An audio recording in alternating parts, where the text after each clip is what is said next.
जब अमेरिका ने हमला किया ईरान के ऊपर, उस वक्त अमेरिका को ये बात मालूम थी कि खामियाजा इतना बड़ा होगा, इम्पैक्ट इतना बड़ा होगा और इसका नुकसान हर उस शख्स को भुगतना पड़ेगा जो इसमें कभी शामिल ही नहीं था। उन्हें लग रहा था जैसे कि उन्होंने वेनेजुएला में राष्ट्रपति को रातों रात जाके स्पेशल फोर्सेस से उठाया और ले गए और वहाँ पे सत्ता पलट हो गई। एक अंदेशा था कि भाई 2-4 दिन 5 दिन में युद्ध हम ख़त्म कर लेंगे। अगर ये लड़ाई आगे बढ़ती रही, यूएस और इजराइल तो चाह रहे हैं कि लड़ाई ख़त्म हो, बिकॉज अब उनसे जो मार है वो झेली नहीं जा रही है, both economic as well as military. But Iran ने तो 30 साल से इस युद्ध की लड़ाई की है। हाइपरसोनिक ग्लाइड मिसाइल की जो टेक्नोलॉजी है उसको रोकने की क्षमता किसी एयर और मिसाइल डिफेंस में अभी तक नहीं है। अमेरिका का ईरान पर हमला, क्या उसको आप सिर्फ रिजीम चेंज के तौर पर ही देख रहे हैं? अमेरिका और इजराइल दोनों के लिए जो प्राइमरी मुद्दा है, कोई देश अपनी मिलिट्री प्लानिंग फॉर वॉर इस तरह करता है कि भाई वो जा रहा था इसलिए हम लग लिए। खामनेई के बेटे मोज्तबा को बना दिया गया सुप्रीम लीडर, तो ये क्या अमेरिका के मुंह पे तमाचा है? खामनेई का बेटा ही अगर सुप्रीम लीडर है तो फिर तो अभी अमेरिका और इजराइल बाहर नहीं आने वाले।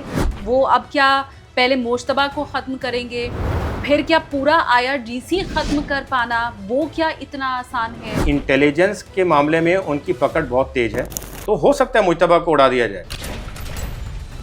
पाकिस्तान से ऐसी खबरें भी आनी शुरू हो चुकी हैं कि वहाँ पे अब स्कूल बंद होने की शायद नौबत आ चुकी है। हालांकि स्कूल अमेरिका में भी बंद होने की नौबत आ गई है। वहाँ पे भी वर्क फ्रॉम होम और कॉलेजेस, स्कूल, जितने भी काम घर से हो सकते हैं वो कह दिया गया है। तैयारी ऑलरेडी शुरू हो चुकी है। वो कौन सा चश्मा चढ़ा हुआ है अमेरिका की आंख पर कि उसको इराक का आतंकवाद दिखाई देता है, ईरान का आतंकवाद दिखाई देता है, पाकिस्तान का आतंकवाद नहीं दिखाई देता? ये जानते हुए भी कि भाई वो ग्लोबल हब ऑफ टेरर है, वहीं पे सारे जो है टेररिस्ट तंजीम जो है फलती फूलती हैं। वहाँ की एक स्टेट पॉलिसी है कि टेररिज्म को बढ़ावा देना, और किसी देश में ऐसी स्टेट पॉलिसी नहीं होगी।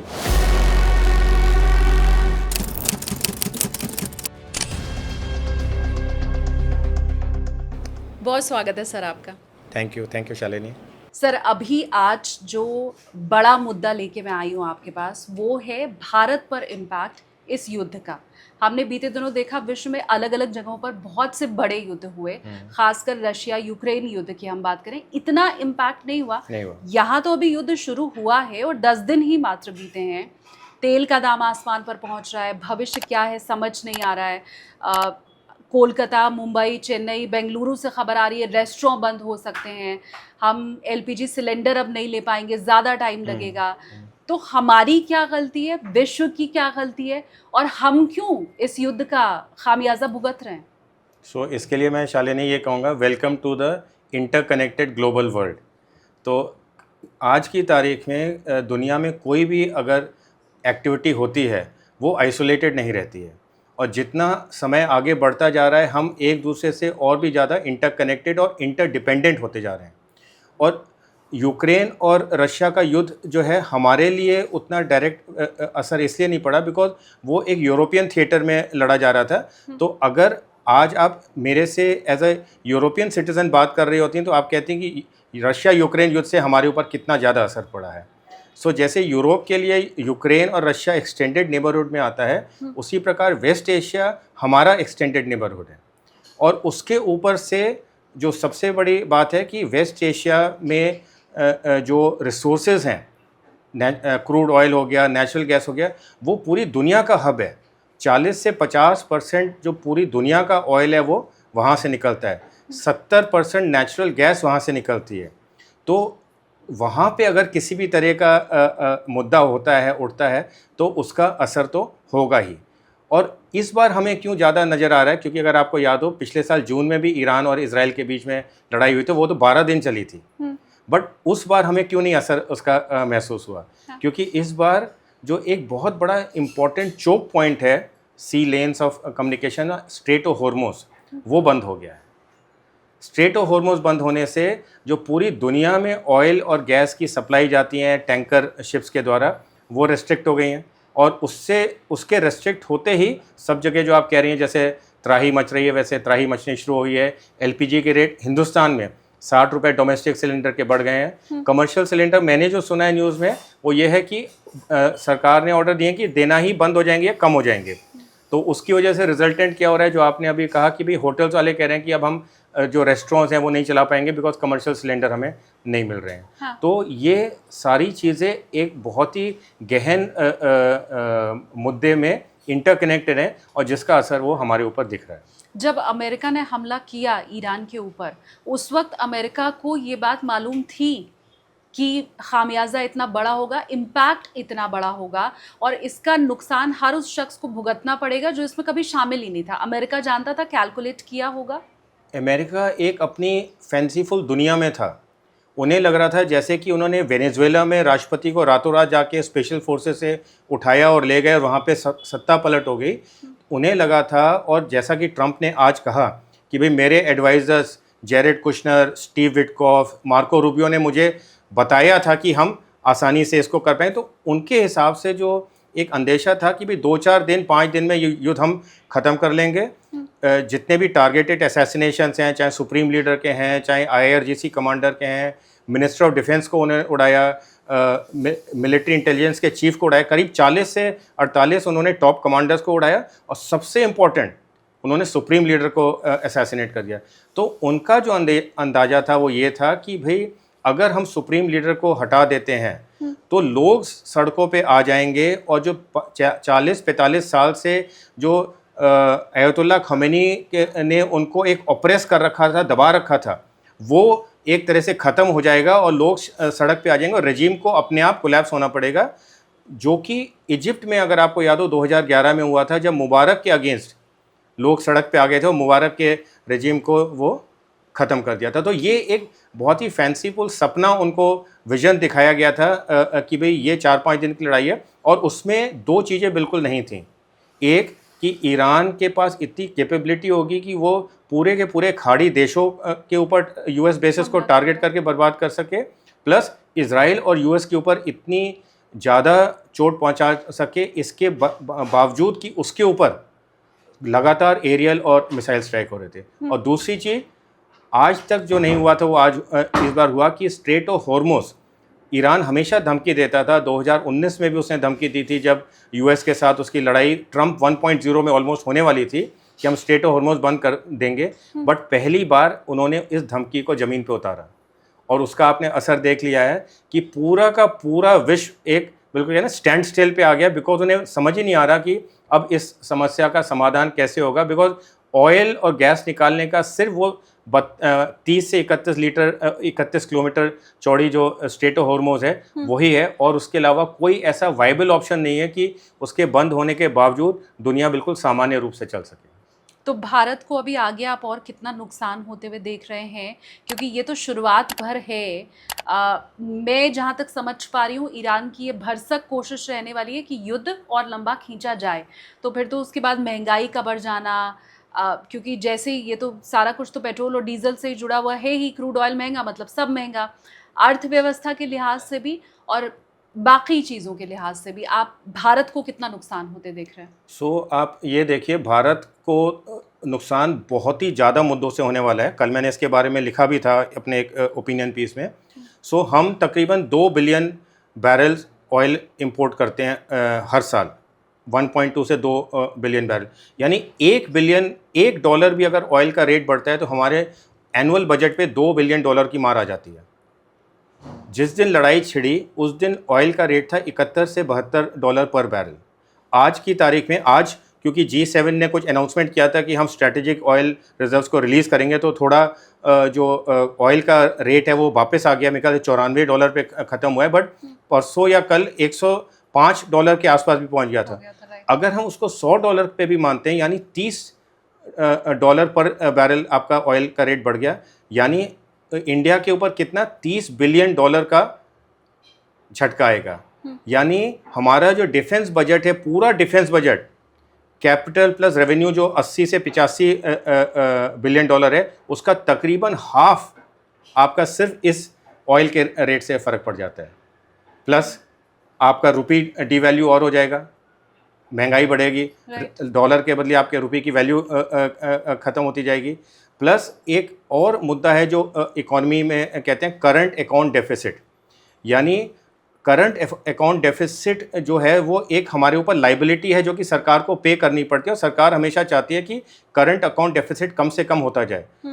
अंदाज़ा है कि अगर $100 के आसपास ऑयल का रेट रहा तो 1.5 से 2% करंट अकाउंट डेफिसिट और बढ़ सकती है, जो कि अगेन हमारे लिए बहुत बड़ा इकोनॉमिक डिज़ास्टर होगा।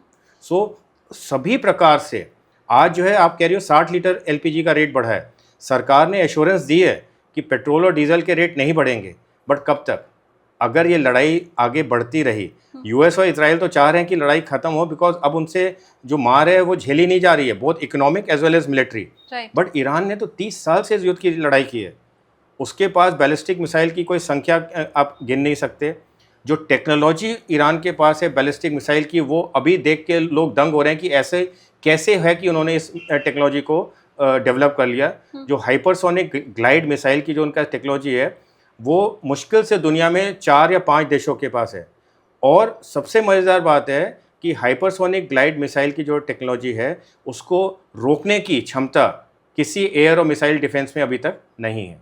तो आप देखिए ईरान तो तैयार बैठा है कि आपको जब तक चलाना है आप चला सकते हो युद्ध, बट हमारे लिए, भारत के लिए हर दिन जो ये लड़ाई आगे बढ़ती जा रही है हमारे लिए, और आगे आने वाले समय में उसके बुरे असर होते हुए दिख रहे हैं। और ये सिर्फ इंडिया की ही बात नहीं है, हम अगर बाकी मुल्कों की भी बात करें, क्योंकि कई ऐसे देश हैं जिनके ऊपर असर पड़ा है। ईरान तो खुद है ही लड़ाई में, इजराइल है, इसके बाद Lebanon, Iraq, Kuwait, Bahrain, Qatar, UAE, Oman, Saudi Arabia, Jordan, Cyprus, अमेरिकी सैन्य ठिकानों के ऊपर तो हुए ही हमले। मुझे सर मोबाइल देख के बताने पड़े इतने देशों के नाम, और ये वो हैं जिनके ऊपर सीधा अटैक हुआ है। वो देश जिनकी अर्थव्यवस्था खत्म हो रही है वो तो मतलब उंगली पे गिन पाना या ऐसे लिख के बता पाना भी मुश्किल है।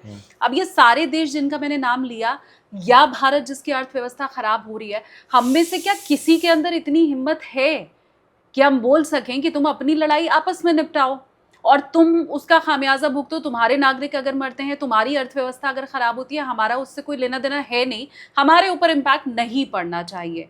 क्या कोई पलट के बोल सकता है?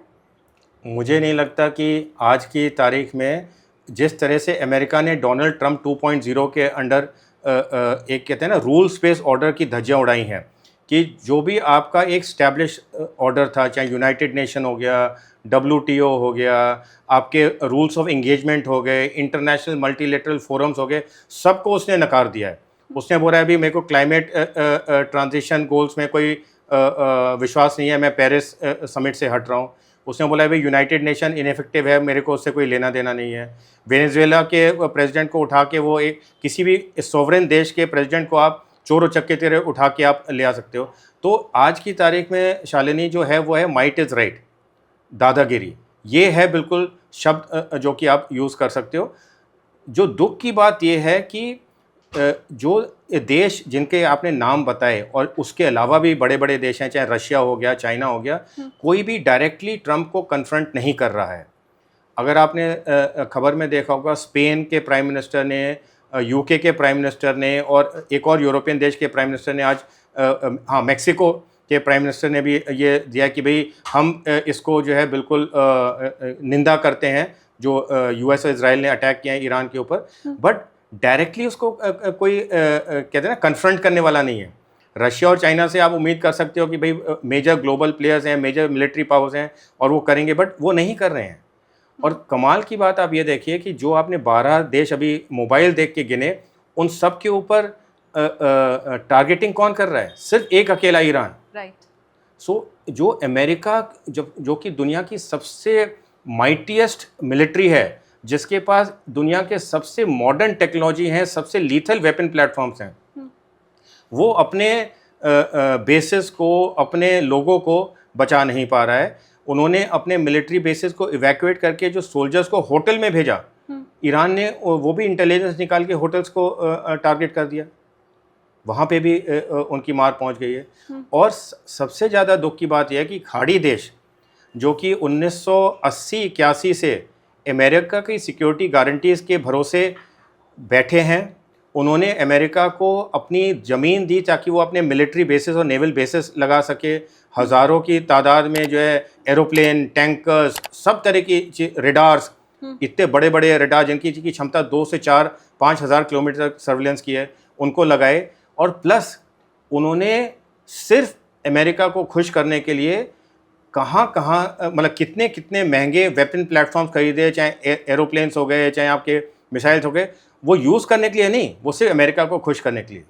और आज आप क्या देख रहे हैं कि वो जो 30-40 साल की उनकी एक तरह से जो इन्वेस्टमेंट थी वो पूरी क्या हो गई, ज़ीरो हो गई। बिकॉज ना अमेरिका अपने ट्रुप्स और बेसिस को बचा पा रहा है, और जो देश उनको सपोर्ट कर रहे थे वो हाहाकार मचा रहे हैं कि भाई आपने हमें सिक्योरिटी गारंटी दी थी और आप जो है हमें वो बचा नहीं पा रहे हो। सो ये तो एक इंग्लिश में जैसे कहते हैं ना, रियलिटी चेक है पूरे सबके लिए कि भाई आगे आने वाले समय में आप किस तरह से अपने आप को देखते हो। आज अगर आपने देखा हो, मेरा हिंदू पेपर में जो आर्टिकल निकला था उसमें क्या लिखा था कि नेशनल सिक्योरिटी को आप आउटसोर्स या बाई नहीं कर सकते, नेशनल सिक्योरिटी आपको खुद ही करनी पड़ेगी। और इसीलिए आप देखो, अगर मैं थोड़ा इस मुद्दे से हट के आपको बोलूं, इंडिया ने, भारत ने इस मुद्दे पे काफ़ी पहले से चलना शुरू कर दिया है। कारगिल रिव्यू कमेटी की की रिकमेंडेशन थी कि भाई अब फॉरेन इक्विपमेंट और फॉरेन टेक्नोलॉजी पे आप नहीं रिलाई कर सकते, आपके पास अपने सिस्टम्स होने चाहिए। और 2014-15 के बाद से तो एक डेफिनेट पुश मिला है पिछले 10-12 साल में कि हमारे ओन वेपन सिस्टम्स होने चाहिए, हमारे ओन बनाए हुए वेपन प्लेटफॉर्म्स होने चाहिए। प्राइवेट इंडस्ट्री को इनकरेज करना चाहिए कि भाई आप भी साथ में आएँ और इंडिया को आत्मनिर्भर बनाएं। प्लस अगर कोई टेक्नोलॉजी हमारे पास नहीं और हम विदेश से खरीद रहे हैं, जैसे रफाल प्लेन्स हम खरीद रहे हैं, मिसाइल सिस्टम्स खरीद रहे हैं, तो इस समय भारत की ये कोशिश है कि अगर हम खरीद रहे हैं तो उनका मैन्युफैक्चरिंग भारत में होनी चाहिए, ट्रांसफर टेक्नोलॉजी होनी चाहिए, ताकि कल अगर लड़ाई के बादल आएँ तो हम अपने पीठ के पीछे ये ना देख रहे हो कि अगर मदद आएगी तो हम लड़ाई लड़ेंगे। तो ये एक बहुत बड़ा लेसन है इस लड़ाई का कि भाई आपको अपनी नेशनल सिक्योरिटी के लिए आत्मनिर्भर होना बहुत ज़रूरी है। अमेरिका का ईरान पर हमला, क्या उसको आप सिर्फ रिजीम चेंज के तौर पर ही देख रहे हैं? आप उसका जवाब देंगे, फिर मैं अगला सवाल लूँगी। शालिनी, देखिए, उन्होंने खासकर अमेरिका तो बिल्कुल कंफ्यूज है कि उसे चाहिए क्या। एंड जहाँ तक मेरा समझना है, अमेरिका युद्ध में सिर्फ इसलिए गया बिकॉज इजराइल ने उसे युद्ध में आने के लिए मजबूर किया है। और ये बात उन्होंने चलते चलते, मार्को रूबियो ने उस दिन बोल भी थी प्रेस कॉन्फ्रेंस में कि इजराइल ईरान पे अटैक करने जा रहा था, अगर हम ज्वाइन नहीं करते तो ईरान हमारे ऊपर काउंटर अटैक करते बिकॉज हमारे बेसिस गल्फ रीजन में थे, और वो हम करते तो हमारे ऊपर पहले अटैक हो जाता, और हम ये नहीं चाहते थे, इसलिए हम लड़ाई में घुस गए। अब आप सोचिए, कोई देश अपनी मिलिट्री प्लानिंग फॉर वॉर इस तरह करता है कि भाई वो जा रहा था इसलिए हम लग लिए, वो भी अमेरिका जैसा। वो भी अमेरिका जैसा। सो अमेरिका के लिए जो अमेरिका और इजराइल दोनों के लिए जो प्राइमरी मुद्दा है वो डेफिनेटली रेजिम चेंज है। बैलिस्टिक मिसाइल प्रोग्राम होना, नेवी को बर्बाद करना, एयरफोर्स को बर्बाद करना, ये सब as a part of the process हैं। बट इन सब के होने के बाद उनको चाहिए क्या था कि भाई एक रेजिम चेंज हो, एक कंप्लायंट सरकार वहाँ पे आए जो कि हमारी बात माने, और साथ ही साथ डोनाल्ड ट्रंप ट्रांजैक्शनल प्रेसिडेंट, हमारे को उनके ऑयल रेवेन्यूज़ में कुछ ना कुछ हिस्सा मिलना चाहिए। और इसका जो है 2 दिन पहले अगर आपने देखा हो, डोनाल्ड ट्रंप ने क्या बोला था कि भाई मैं चाहूँगा कि आयतुल्लाह खमेनी के बाद जो अगला ईरान में रूलर बने उसमें हमारी से होनी चाहिए। हाँ। वो हमारे ताकि हमारे बताए हुए रास्ते पे चले। पर वो हुआ नहीं, और अगर खामनेई के बेटे मोज्तबा को बना दिया गया सुप्रीम लीडर, तो ये क्या अमेरिका के मुंह पे तमाचा है? बिल्कुल तमाचा नहीं, तमाचे से ज़्यादा बड़ी बात है। बिकॉज जो मैंने पढ़ा था और जो ईरान से इनपुट्स आते थे, ऑफिशियल अनऑफिशियल मीडिया, कि आयतुल्लाह खमीनी ने बोला था कि मुज्तबा मेरे बाद सुप्रीम लीडर नहीं बनेगा। उसके दो कारण थे। पहले कि वो ये नहीं चाहता था कि ईरान में भी ऐसा सिस्टम हो कि एक परिवारवाद को शुरू किया जाए कि भाई सुप्रीम लीडर के बाद उसका बेटा ही बनेगा। दूसरा, जो एक उनके यहाँ पे है थियोलॉजी, यानी एक क्लेरिक्स और उनकी सुप्रीमेसी है। Because Ayatollah Khamenei is not only the political head of state but he is the religious and spiritual leader. तो वो चाहते थे कोई ऐसा बंदा सुप्रीम लीडर बने जिसकी रिलीजन के अक्रॉस भी एक पहचान हो और एक स्टैंडिंग हो। तो आज या कल जब मुश्तबा की ये अनाउंसमेंट आई थी, तो साथ के साथ ये आया था कि 2024 में जब खमेनी के जब ये लड़ाई चल रही थी गाज़ा की और ईरान और इज़राइल के बीच में पहली बार डायरेक्ट युद्ध छिड़ा था, तो खमेनी ने अपने सलाहकारों को बताया था और शायद कहीं लिखा भी है कि मुश्तबा नहीं बनना चाहिए। बट रिज़ल्ट क्या रहा है, क्योंकि ये लड़ाई का समय था, अगर नॉर्मल हालात में खमेनी की डेथ होती तो वो नॉर्मल प्रोसेस में assembly of experts supreme leader चुनती और वो सुप्रीम लीडर कोई और होता।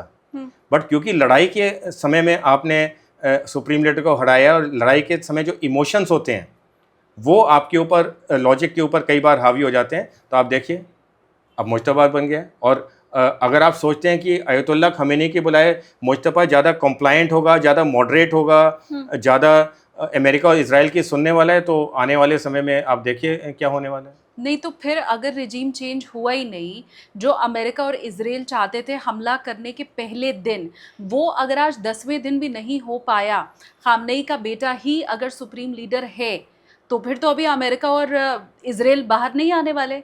वो अब क्या पहले मुश्तबा को ख़त्म करेंगे, फिर क्या पूरा IRGC ख़त्म कर पाना वो क्या इतना आसान है? किधर जा रही है लड़ाई? मुश्तबा को ख़त्म किया जा सकता है बिकॉज इजरायली इंटेलिजेंस बहुत ही डीपली एम्बेडेड है वहाँ के स्ट्रक्चर में। तो हो सकता है कि भाई वो उसकी जो है लोकेशन को मालूम करके, और जैसे उन्होंने 3 बार आपको दिखा दिया, 31 जुलाई को उन्होंने हमास के चीफ इस्माइल हानिया को असैसिनेट किया तेहरान के अंदर। उसके बाद पिछली बार जून की लड़ाई में उन्होंने कम से कम 8 या 9 कमांडर्स को निकाला तेहरान के अंदर। IRGC के कमांडर को तो 3 बार उड़ा चुके हैं वो, जो इनका टॉप कमांडर होता है। और इस बार भी उन्होंने 40 से ज़्यादा कमांडर्स को, तो ये तो उन्होंने साबित कर दिया है कि इंटेलिजेंस के मामले में उनकी पकड़ बहुत तेज़ है। तो हो सकता है मुश्तबा को उड़ा दिया जाए, बट मुश्तबा को उड़ाना और रेजीम चेंज होना दोनों एक बात नहीं है। हाँ, रेजीम चेंज का मतलब है कि पूरा जो एक ढांचा एक ईरान में है, एक गवर्नेंस का, एक पॉलिटिकल स्ट्रक्चर का, उसको ख़त्म करना। और वो क्यों नहीं होगा वो मैं आपको 1 मिनट में बताता हूँ। लीबिया में कौन था लीडर? गद्दाफी। उसके नीचे क्या स्ट्रक्चर था? कुछ भी नहीं। इराक में कौन था? सद्दाम हुसैन। उसके नीचे स्ट्रक्चर क्या था? कुछ भी नहीं। इराक में कौन था? सद्दाम हुसैन, बट उसके नीचे जो बाथ पार्टी थी उसे नाम की थी, बट स्ट्रक्चर कुछ भी नहीं था। ईरान में उसके बनस्पत इतना कॉम्प्लेक्स और इतना इंटरवोवन स्ट्रक्चर है गवर्नेंस का कि उसको ख़त्म करना आसान नहीं है। आपके पास सुप्रीम लीडर है, सुप्रीम लीडर के साथ एक बहुत बड़ी एजेंसी है जिसे आप असेंबली ऑफ एक्सपर्ट्स कहते हैं, फिर एक 12 लोगों का गार्जियन काउंसिल है, फिर आपका जुडिशरी काउंसिल है, फिर आपकी पार्लियामेंट और प्रेसिडेंट अलग इलेक्ट होते हैं, और सबके बीच में जो सिलेक्शन का प्रोसेस है और जो डिवीजन और रिस्पॉन्सिबिलिटीज़ का प्रोजेक्ट है वो इतना ज़्यादा इंटरवोवन है कि आप एक लीडर को हटा के पूरी सरकार को या पूरे देश को ढा नहीं सकते। और मैं ये ताज्जुब करता हूँ कि ये इतना जो कॉम्प्लेक्स स्ट्रक्चर है और ये ईरान बिल्कुल डिफरेंट है, ये बात वेस्टर्न कंट्रीज़ खासकर US और इजराइल को आज तक क्यों नहीं समझ आई, जो वो सोच रहे थे कि 4 दिन में ईरान को हम गिरा देंगे। अभी इराक का एक स्टेटमेंट सामने आया, वो कह रहा है हॉर्मुज से हर उस देश के जहाज को हम जाने देंगे जो अमेरिका और इजराइल के राजनयिक को अपने देश से निकाल देगा। तो वो बाकी पूरे विश्व का समर्थन इस तरह से हासिल करना चाहते हैं कि तुम अमेरिका और इजराइल के राजनयिकों को अपने यहाँ से बाहर निकालो, तो तुम्हारा जो जहाज़ है वो हम हॉर्मुज से निकलने देंगे। उनका ये कहना और विश्व के देशों का उनका साथ देना, ये हो पाएगा? बहुत मुश्किल है, क्योंकि आपने मेरे से पहले सवाल किया था कि भाई कोई इनके अगेंस्ट बोल क्यों नहीं रहा है और कोई इनके अगेंस्ट खड़ा होकर एक यूनाइटेड फ्रंट क्यों नहीं कर रहा है। बिकॉज अभी 2 चीज़ें हैं। एक तो दुनिया के किसी भी देश में US के बराबर मिलिट्री पावर नहीं है, एक ही है चाइना, बट चाइना की प्रायोरिटी बिल्कुल अलग है। वो कभी भी किसी कॉन्फ्लिक्ट में डायरेक्टली मिलिटरली एंगेज नहीं होता है। आज भी वो ईरान को सर्वेलेंस के रूप में, सैटेलाइट इमेजरी के रूप में, इंटेलिजेंस के रूप में, और हो सकता है कुछ वेपन प्लेटफॉर्म्स के रूप में भी मदद कर रहा हो, बट वो डायरेक्टली इन्वॉल्व नहीं होगा। बचे बाकी कौन है? यूरोपियन देश। यूरोपियन देशों को वैसे ही ट्रंप ने दबा के रखा हुआ है, वो किसी भी बात में जो है उसको पलट जवाब नहीं दे पाते हैं। उसने तो नेटो में रहने की शर्त तक उनसे मनवा ली है कि डिफेंस बजट जो कि यूरोपियन देशों का बिल्कुल कम होता था, उसको उसने बोला 5% ज़रूर होना चाहिए, वरना नेटो अलायंस में आप नहीं रह सकते। सो वो बात आपकी बिल्कुल अलग है। जो आप कह रही हो राजदूतों को निकालने वाली बात, वो बेसिकली उनकी टारगेट है गल्फ़ कंट्रीज़ के लिए, क्योंकि सारे मिलिट्री बेसेस जहाँ से यूनाइटेड स्टेट्स अपने मिसाइल्स और एयरक्राफ्ट लॉन्च कर रहा है वो पूरे के पूरे गल्फ़ में हैं।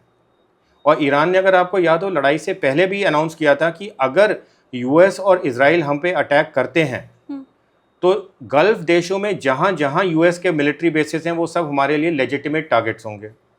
प्लस अगर कोई गल्फ देश यूनाइटेड स्टेट्स और इजराइल की मदद करता है तो वो भी हमारे लिए लेजिटिमेट टारगेट्स होगा।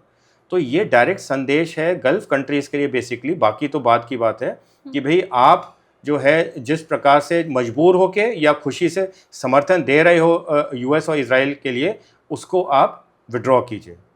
और अगर आप देखें तो पिछले 2 दिन में कतर के एक्स प्राइम मिनिस्टर हैं, शायद उनका स्टेटमेंट आया है, और यूएई से ऑफिशियल स्टेटमेंट आया है। सऊदी अरेबिया ने भी कहा है कि भाई हम अभी ईरान के खिलाफ डायरेक्ट लड़ाई में उतरने को तैयार नहीं हैं, क्योंकि उन्हें भी ये बात समझ में आ रही है कि अल्टीमेटली जो है इजराइल और यूएस अपनी लड़ाई ख़त्म करके चले जाएंगे और फिर उन्हें अकेले ईरान को झेलना पड़ेगा अगर ईरान के साथ उन्होंने दुश्मनी मोल ले ली। तो 2023 से जो जब चाइना ने ईरान के और सऊदी अरेबिया की पीस डील कराई थी, तब से जो एक प्रोसेस चला था वो गाज़ा वॉर की वजह से चाहे डिसरप्ट हो गया हो, बट उसको वो डिस्ट्रॉय नहीं करना चाहते कि अल्टीमेटली जो प्रोसेस चला था उसको वो चाहते हैं कि किसी तरह वो आगे जाके रिवाइव हो सके।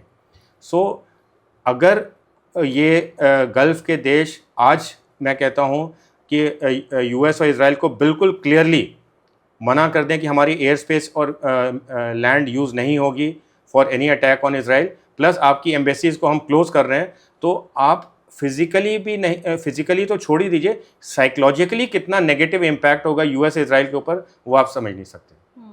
हालांकि आपसे हमेशा लोग रक्षा क्षेत्र में हम कितने मजबूत हैं ये पूछते होंगे, लेकिन एक डेटा अगर मैं यहाँ व्यूअर को और आपको दोनों को सर बताऊं कि क्रूड ऑयल का स्टॉक हमारे पास कितना है। हालांकि बहुत से ऐसे देश हैं जिनसे भारत की स्थिति बड़ी अच्छी है, खासकर हमारे जो पड़ोसी मुल्क हैं उससे, लेकिन बाकी जो दुनिया की तैयारी है वो भी हमसे, कहते हैं ना, मैं शेर तो सवा शेर, तो सवा शेर वाले देश भी हैं।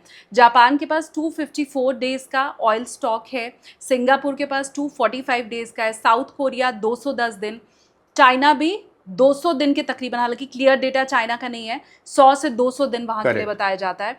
जर्मनी 90 दिन है, फ्रांस 90 दिन है। अब इन सब में थोड़ा नीचे इंडिया तकरीबन हमारे पास 70-75 दिन का क्रूड ऑयल रिजर्व में है। पाकिस्तान का हाल तो बड़ा बुरा है सर, वहाँ 3 दिन का ही सिर्फ रिजर्व है ऑयल का। और पाकिस्तान से ऐसी खबरें भी आनी शुरू हो चुकी हैं कि वहाँ पे अब स्कूल बंद होने की शायद नौबत आ चुकी है। हालांकि स्कूल अमेरिका में भी बंद होने की नौबत आ गई है, वहाँ पे भी वर्क फ्रॉम होम और कॉलेजेस, स्कूल, जितने भी काम घर से हो सकते हैं वो कह दिया गया है। अब मैं इसमें ये समझना चाहती हूँ कि दुनिया जिस ओर जा रही है, चलो आज तक नहीं चेते, जब जागो तभी सवेरा, क्या आपको लगता है कि न सिर्फ रक्षा क्षेत्र में आत्मनिर्भर बल्कि इकोनॉमी के क्षेत्र में भी हम जो डिपेंड हैं दूसरों के ऊपर, वो आत्मनिर्भर बनाने की तैयारी अब शुरू करनी होगी, क्योंकि कल कुछ भी हो सकता है? क्या शालिनी, इस मामले में मैं ये कहना चाहूँगा आपके दर्शकों को कि तैयारी ऑलरेडी शुरू हो चुकी है। 2018 में पहली बार इंडिया और यूएई के बीच में डील हुई थी, जिसके अंतर्गत यूएई ने इंडिया में अंडरग्राउंड कैबिन्स में स्ट्रेटेजिक ऑयल रिजर्व्स स्टोर करने की डील की थी। मेरे ख्याल से 400 या 450 मिलियन डॉलर की थी। उनमें 4 में से मेरे ख्याल से 2 कैबिन्स में ऑलरेडी ऑयल स्टोर हो चुका है, या 4 में हो चुका है, मुझे पक्का याद नहीं है। और उसी की वजह से जो आज आप फिगर कह रही हैं कि 70-74 दिन का जो ऑयल रिजर्व है वो 2 प्रकार से होता है। एक होता है जो आपके पास ऑयल रिजर्व्स लैंड के ऊपर होते हैं, जो कि मैंने आपको बताया स्ट्रेटेजिक ऑयल रिजर्व 2018-19 के बाद से हमने शुरू की है मुहिम। और दूसरे होते हैं फ्लोटिंग ऑयल रिजर्व, जो कि इंडियन टैंकर्स में होते हैं, जो कि अरेबियन सी या कहीं पे एन रूट होते हैं, जबकि उनको कॉल अप किया जाता है जब भी उस ऑयल की ज़रूरत होती है। उसके अलावा जो मुझे जो ऑफिशियल जानकारी है वो ये है कि इंडिया ने स्ट्रेटेजिक ऑयल रिजर्व फेज़ 2 के तरफ भी काम शुरू कर दिया है, जिसके अंतर्गत सिमिलर कैपेसिटी जो यूएई के ने बनाई थी, वो यूएई या किसी और खाड़ी देश या किसी और देश के साथ कोलैबोरेशन में उसको किया जाएगा। सो हमारे साथ प्रॉब्लम क्या है कि हमारा जो बेस था वो बहुत लो था। हम 0, 4, 5, 10 से शुरू करके अब आज 50, 60, 70 तक पहुँचे। तो आपकी बात बिल्कुल सही है, बट मेरे हिसाब से ये मुहिम जारी है। कहीं पे अभी अटकी होगी कोई लैंड एक्विजिशन या कुछ ना कुछ जो ब्यूरोक्रेटिक हैसल्स हमारे यहाँ पे होते हैं, उसमें कहीं ना कहीं अटकी होगी। बट जितनी मेरे को जानकारी है, phase 2 of strategic oil reserves जो कि अंडरग्राउंड कैविन्स में इंडिया में लगाने हैं, उस पर काम ऑलरेडी शुरू हो चुका है इस लड़ाई शुरू होने से पहले। भारत कहाँ खड़ा दिखाई दे रहा है, किसके साथ दिखाई दे रहा है? युद्ध शुरू होने के पहले तक हमें यही मालूम था कि इजराइल से तो हमारी दोस्ती सदियों पुरानी है, ईरान भी हमारा दोस्त है ही, अमेरिका हमारा दोस्त है, ऐसा क्लेम हम पता नहीं कब से करते चले आ रहे हैं। तो अब जब ये तीनों ही दोस्त हैं और फिलहाल जो तस्वीर दिखाई दे रही है वो कुछ लोगों का ऐसा कहना है कि शायद हम इजराइल की तरफ ज़्यादा झुके हुए दिखाई दे रहे हैं। क्या आपको भी ऐसा लगता है, या आप ये मान के चल रहे हैं कि भारत जो हमेशा से कहता रहा है कि हम तो न्यूट्रल कंट्री हैं, अब न्यूट्रल दिखाई दे रहे हैं या इजराइल की तरफ हैं? ये शालिनी जी बहुत इम्पोर्टेंट सवाल है और पूरी स्ट्रैटेजिक कम्युनिटी में इसके बारे में डिस्कशन चल रहा है। बिकॉज ये कई लोगों को समझ नहीं आ रहा है कि भाई ये हुआ क्या है।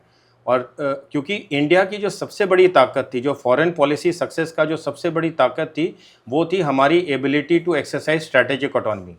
यानी हम अपने नेशनल इंटरेस्ट और अपने हिसाब से किसी भी देश के साथ इंटरेक्ट करते थे। ये नहीं थे कि हम इस खेमे में हैं या उस खेमे में हैं। बट इस बार जिस तरह से हालात बने हैं, भारत को अपनी पोजीशन एक्सप्लेन करना खुद के लिए मुश्किल हो रहा है। क्यों? सबसे पहली जो लोग सवाल कर रहे हैं कि भाई जब ईरान के ऊपर लड़ाई के बादल इतने गहरे हो रहे थे और आप यूनाइटेड स्टेट्स और इजराइल के इतने क्लोज पार्टनर हैं, यानी आपके साथ भी शेयरिंग और इन्फॉर्मेशन कुछ ना कुछ ज़रूर चल रही होगी, तो 25 और 26 तारीख को हमारे प्राइम मिनिस्टर मोदी इजराइल क्यों गए? और उसका आपने खामियाजा देखा। अभी कुछ दिन पहले, 3-4 दिन पहले, जब प्राइम मिनिस्टर नेतन्याहू किसी मिसाइल स्ट्राइक साइट को देखने गए थे, तो उन्होंने बड़े जोश के साथ कैमरे में कहा कि आई thank prime minister Modi and India for supporting Israel and standing by us. दूसरा, जिस दिन लड़ाई छिड़ी उस दिन हमने इजराइल और यूएस ने प्रीएम्प्टिव स्ट्राइक्स किए थे, बट हमने उनकी कोई कंडेमनेशन नहीं की। बट हमने कंडेमनेशन की ईरान की, जिसने कि खाड़ी देशों के ऊपर काउंटर स्ट्राइक किए। स्ट्राइक नहीं था, काउंटर स्ट्राइक था। दूसरी बात, हमने सारे खाड़ी देशों के प्राइम मिनिस्टर ऑब्लिक प्रेसिडेंट से बात की है अपना कॉन्डोलेंस देने के लिए, क्योंकि उनके देशों में अटैक गए हैं एट्सेट्रा।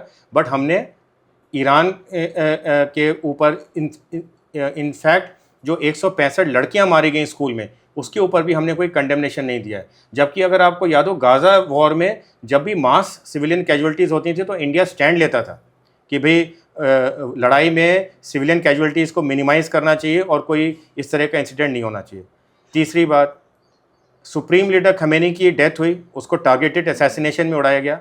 बट जैसा मैंने आपको पहले कहा, वो सिर्फ पॉलिटिकल हेड ऑफ स्टेट नहीं थे, वो स्पिरिचुअल और रिलीजियस लीडर भी थे।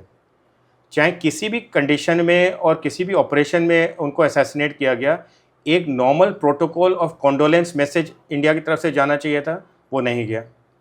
बहुत pressure, internal and external pressure जब आया, उसके बाद फॉरेन सेक्रेटरी विक्रम मिस्री ने जाके कॉन्डोलेंस बुक को साइन किया, जो कि ईरान एम्बेसी में यहाँ पे लगाई गई थी।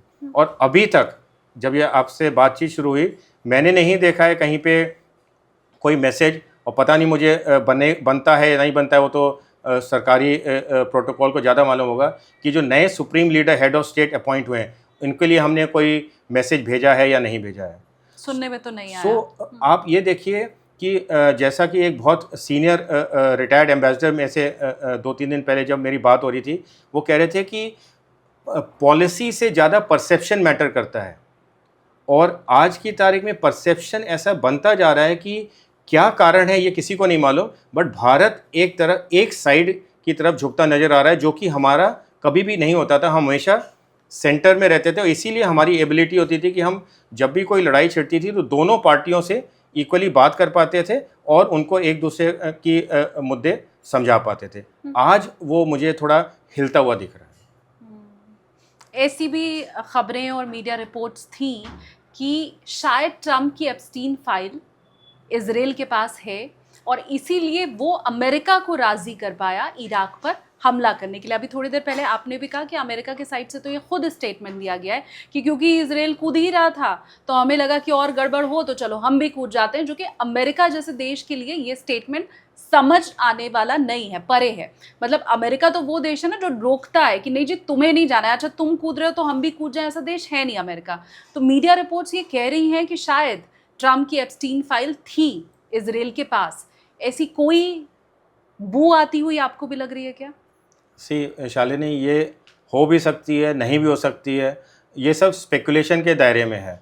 बट इतना ज़रूर है कि इज़राइल के पास यूएस की कोई ऐसी नब्ज़ है जो कि वो यूएस से खासकर इस रीजन में जो लड़ाई के मुद्दे हैं उस पर वो यूएस को मनवा पाता है। चाहे वो पहले ट्रम्प 1.0 में देखें, चाहे आप अभी देखें, चाहे आप बाकी देखें, तो इज़राइल के पास कोई तो ऐसी नब्ज़ है, चाहे अभी एप्स्टीन फाइल का कोई मुद्दा होगा या कोई और मुद्दा होगा, या फिर जो फेमसली कहा जाता है कि भाई अमेरिका में जूइश लॉबी बहुत स्ट्रॉन्ग है और वो पॉलिसी डायरेक्शन को जो है वो डिसाइड करती है, जो भी है।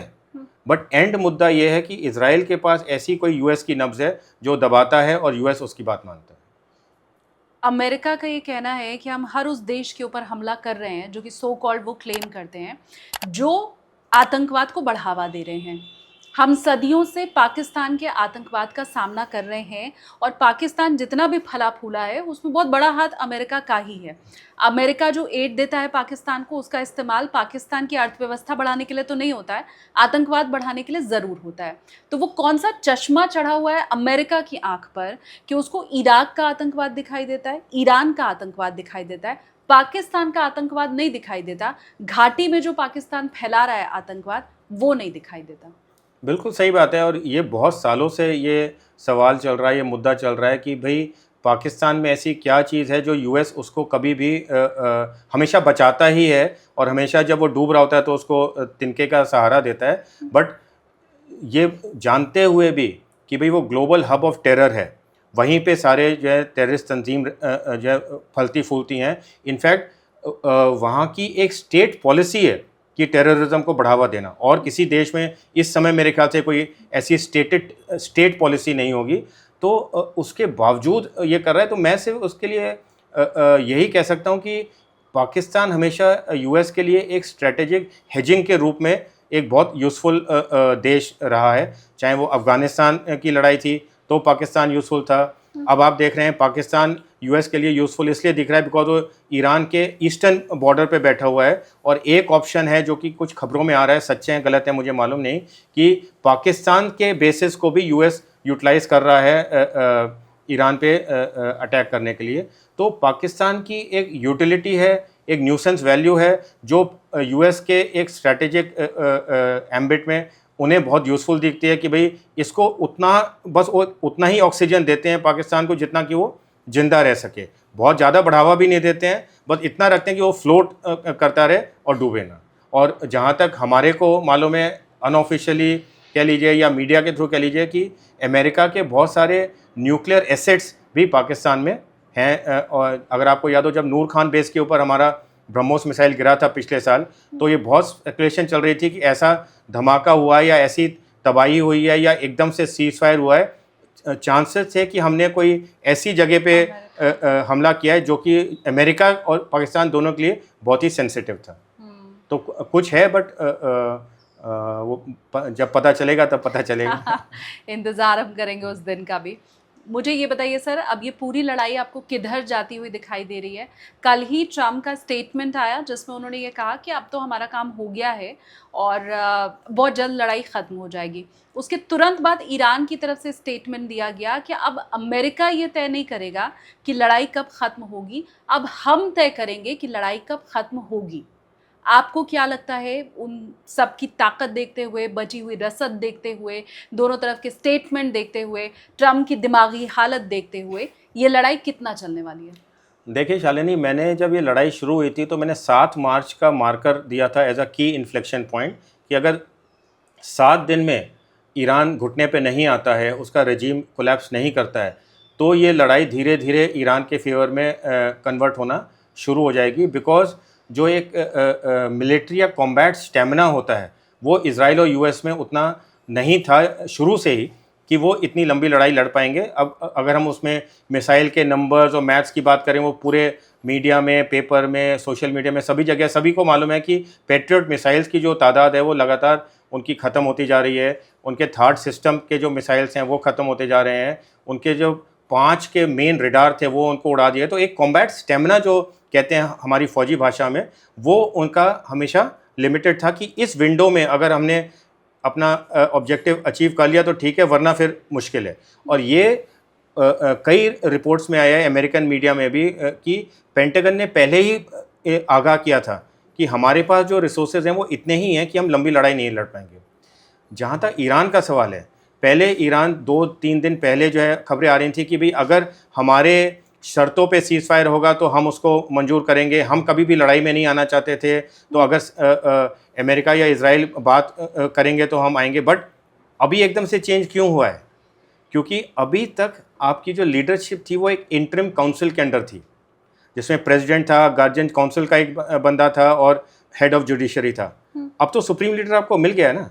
सो नाउ जो डायरेक्शन आएगा, जो एक डिसीजन मेकिंग अथॉरिटी होगी, वो अब एक बहुत ही डायरेक्टेड और पिन पॉइंटेड होगी।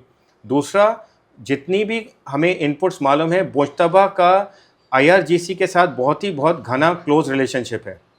और अगर सुप्रीम लीडर और IRGC बिल्कुल क्लियरली एक मुद्दे को देखते हैं तो ये लड़ाई किसी भी हद तक जा सकती है। और हर दिन, जैसा मैंने पहले कहा, हर दिन लड़ाई का जो आगे बढ़ता है वो सभी के लिए, पूरे रीजन में और ख़ासकर भारत के लिए एक मुसीबत का टाइम और आगे बढ़ता जा रहा है। हमने पीछे जो इतनी लड़ाई ट्विटर के ऊपर देखी, हर कोई ये कह रहा था कि ईरान का वो जहाज़ जो भारत आया हुआ था, मिलन 2026 था, राइट, उसमें हिस्सा लेने के लिए आया हुआ था। कुछ लोगों का कहना है कि everything is fair in love and war, तो अमेरिका की तरफ से जो हमला किया गया उस जहाज़ के ऊपर, वो इंटरनेशनल वाटर पे था। वहीं दूसरी तरफ कुछ लोगों का ये कहना था कि नहीं, इंडिया को उसके ऊपर कुछ तो कहना चाहिए था, बोलना चाहिए था, या उनकी हिफाजत करना, उन अमेरिकी सैनिकों की और उस जहाज़ की हिफाजत करना भारत का कर्तव्य था। आप इसको किस नज़रिए से देखते हैं और सही नज़रिया देखने का क्या होना चाहिए? शालिनी, इसमें 2 नज़रिए हैं और दोनों बिल्कुल अलग और डिस्टिंक्ट हैं। तो पहला हम लेते हैं लीगल और टेक्निकल मुद्दा। लीगली इंटरनेशनल वाटर्स में जब ये शिप थी और 2 देशों के बीच में लड़ाई छिड़ी हुई थी, तो इंटरनेशनल वाटर्स में अगर आपने एक वॉरशिप को अटैक किया है और उसको सबमरीन के द्वारा बर्बाद किया है, तो ये with in the rules of the war आता है, जिसको आप कैसे हैं। इसीलिए मैंने कहा टेक्निकली और लीगली इसमें आप अगर चाहें तो उसको जस्टिफाई कर सकते हैं। बट जहाँ तक भारत का सवाल है, आपको 2-3 चीज़ें देखनी पड़ेंगी। पहली बात, वो शिप आपके पास एक गेस्ट के रूप में आई थी एक्सरसाइज मिलन में पार्टिसिपेट करने के लिए, जो कि एक एक्सरसाइज थी जो जिसमें नेवी कोऑपरेट करती हैं और अपने अपनी काबिलियत को डिस्प्ले करती हैं, जिसका कि हमारे प्रेसिडेंट मुर्मू ने भी उसका वो किया था, सैल्यूट लिया था। पहली बात ये है। दूसरी बात है जो मैं सवाल कर रहा हूँ कि हमारी भारतीय, जो हम भारत में हैं, वो हम कहते हैं हमारी नेवी इतनी स्ट्रॉन्ग और पावरफुल है कि हम इंडियन ओशन रीजन में नेट सिक्योरिटी प्रोवाइडर का रोल निभाने जा रहे हैं। और सदर्न इंडियन ओशन रीजन, जिसमें कि श्रीलंका और उसके आसपास के एरियाज आते हैं, वो हमारा क्या है, बैकयार्ड है। साथ ही साथ अगर आपको याद हो, हमने एक बहुत बड़ा इनिशिएटिव लॉन्च किया था 2015 में, जिसका नाम है सागर, जिसका पिछली बार प्राइम मिनिस्टर जब मॉरिशस गए थे उन्होंने उसको और एक्सपेंड करके कर दिया था महासागर। बेसिकली इन दोनों मुद्दों में क्या है कि Sagar is security and growth for the entire region. यानी इंडियन नेवी अपने साथ के साथ जो बाकी लिटोरल स्टेट्स हैं वहाँ पे, बिकॉज वो ग्लोबल साउथ के हैं, अफ्रीका के हैं, जिनके पास इतनी ताकत नहीं है, उनके साथ मिलके कोऑपरेटिव अप्रोच लेके एक सभी के लिए मैरीटाइम सिक्योरिटी का अरेंजमेंट करेगी। तो अगर हम नेट सिक्योरिटी प्रोवाइडर का रोल देखते हैं अपने लिए और ये देखना चाहते हैं कि भी हम आगे आने वाले समय में किस प्रकार इंडियन ओशन में डोमिनेट कर सकेंगे, तो मेरा सवाल ये है कि क्या हमें जानकारी थी कि हमारे बैकयार्ड में US की न्यूक्लियर पावर्ड सबमरीन ऑपरेट कर रही है? अगर थी और उसके बाद हमने जो किया, तो मुझे उसमें कोई प्रॉब्लम नहीं है, बिकॉज सबसे पहला सवाल है कि भाई हमें डोमेन अवेयरनेस, मतलब हमें अवेयरनेस थी। अगर सवाल ये जवाब निकलता है कि हमें मालूम ही नहीं था कि वहाँ पे न्यूक्लियर सबमरीन आई हुई है हमारे बैकयार्ड में, तब तो बहुत बड़े सवाल उठते हैं ना। फिर तो हमारी काबिलियत पे सवाल उठता है। अगर थी और हमने नहीं किया, या इंफॉर्मेशन एक्सचेंज की, किस लेवल तक की, या हमने डिसीजन लिया नहीं लिया, उन्होंने हेल्प नहीं मांगी इसलिए हमने जाने दिया, वो तो साइड के मुद्दे हैं, आगे भी डील नहीं, के। बट सबमरीन को क्या ट्रेस कर पाना आसान होता है? हम क्या, क्योंकि रडार सिस्टम की हम जो बात करते हैं वो तो शायद सतह के ऊपर के लिए होता है, क्या सबमरीन को भी हम ट्रैक कर सकते हैं कि हमारे आसपास कौन है, किस देश की है, क्या चल रहा है, होता है? बिल्कुल। नेवी के लिए सरफेस शिप से ज़्यादा सबमरीन जो अंडर वाटर एसेट्स होते हैं उनका ट्रैक रखना जरूरी है। और इसीलिए जो उनकी भाषा में कहा जाता है मैरीटाइम डोमेन अवेयरनेस, वो सबसे इम्पोर्टेंट मुद्दा है उनकी सिक्योरिटी में। अगर आपके एरिया ऑफ ऑपरेशन में या एरिया ऑफ इन्फ्लुएंस में कोई नेवल एसेट्स आपके एडवर्सरी के हैं जिसके बारे में आपको जानकारी नहीं मिल रही है, तब तो फिर पूरा मुद्दा ही फेल हो जाएगा ना। तो अमेरिका बताता या नहीं बताता, हमें तो ऑटोमेटिक मतलब हमारा इनपुट बताना चाहिए था कि अमेरिकन सबमरीन वहाँ पे है। मैं वही सवाल कर रहा हूँ कि अगर हमें नहीं मालूम चला कि अमेरिकन सबमरीन वहाँ पे है, तो मेरे लिए ज़्यादा प्रॉब्लम है, बिकॉज फिर वो हमारी एक नेवी की जो काबिलियत है और जो हम प्रोजेक्ट करते हैं उसमें कहीं ना कहीं हमें गैप नज़र आ रहा है। और उस गैप को अगर है तो उसको प्लग करना बहुत ज़रूरी है, बिकॉज आज अमेरिकन शिप थी जैसे कि ईरानियन अमेरिकन सबमरीन थी, कल अगर चाइनीज़ सबमरीन आके बे ऑफ बंगाल या अरेबियन सी में घूम घाम के पूरी इन्फॉर्मेशन लेके चली जाए और हमें पता ना लगे, फिर तो नॉलेज होना अपने बैकयार्ड में, एरिया ऑफ ऑपरेशन इन्फ्लुएंस में नॉलेज होना, वो मेरे लिए ज़्यादा बड़ा मुद्दा है। तो वो नॉलेज थी या नहीं थी, अगर मैं उसको हटा के आपसे भारत का जो रिएक्शन था या जो चुप्पी थी वो समझना चाहूँ, तो वो पॉलिटिकली कितनी ठीक थी, भारत की इमेज के लिए कितनी ठीक थी? क्योंकि हम लगातार चर्चा कर रहे हैं अमेरिकन इमेज की, तो वो भारत की इमेज के लिए और हमारी जो कूटनीति है उसके लिए कितनी सही है? मैं इसमें ये कहूँगा कि लीगली और टेक्निकली वाले इशू को अगर हम छोड़ दें, तो अगर मैं सलाहकार होता या मैं सलाह देने के उस मुद्दे पे होता, तो इमिजिएटली हमें कम से कम ये करना चाहिए था कि हमें कॉन्डोलेंस देना चाहिए था कि भाई एक ईरानियन शिप जो कि इंटरनेशनल वाटर्स में थी वो कहते हैं बर्बाद की गई है, उसमें सोल्जर्स की जो डेथ हुई है उसको हम कंडोल करते हैं, ये एक बहुत अनफॉर्चुनेट इंसिडेंट है और लड़ाई में इस तरह की चीज़ें नहीं होनी चाहिए। इतना तो हम बोल ही सकते थे ना तुरंत। इससे कुछ बिगड़ता नहीं? इससे कुछ नहीं बिगड़ता, बट हमने इतना भी नहीं बोला।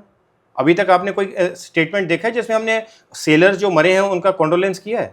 नहीं किया है। तो वही बेस, आप साइड लो या ना लो, वो एक लार्जर स्ट्रैटेजिक पिक्चर जो आप बना रहे हो वो वाली बात है, बट परसेप्शन जो जा रहा है वो तो बहुत गलत जा रहा है ना। एक ह्यूमैनिटेरियन ग्राउंड पे जहाँ पे हिंदुस्तान को आप हमेशा कहते हो कि India is always on top as far as humanitarian issues are concern, इस कंडोलेंस मैसेज में क्या प्रॉब्लम थी आप बताइए?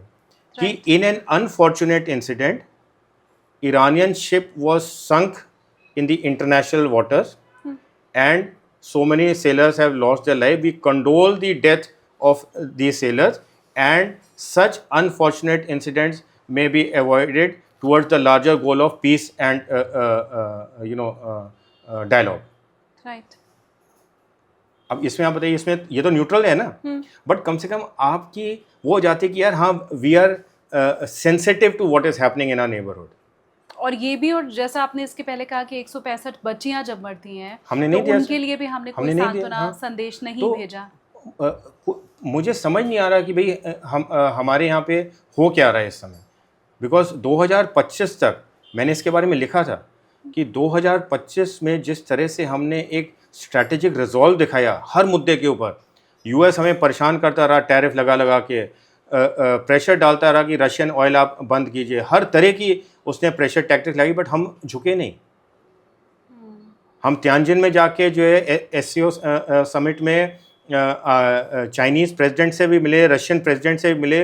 रशियन प्रेसिडेंट पुतिन दिसंबर में भारत आया, जो कि पिछले साल नहीं आ पाया था। और आपको लगता है कि यूएस को वो पसंद रहा होगा कि भारत है, बट 2025 31 दिसंबर तक सब कुछ ठीक था।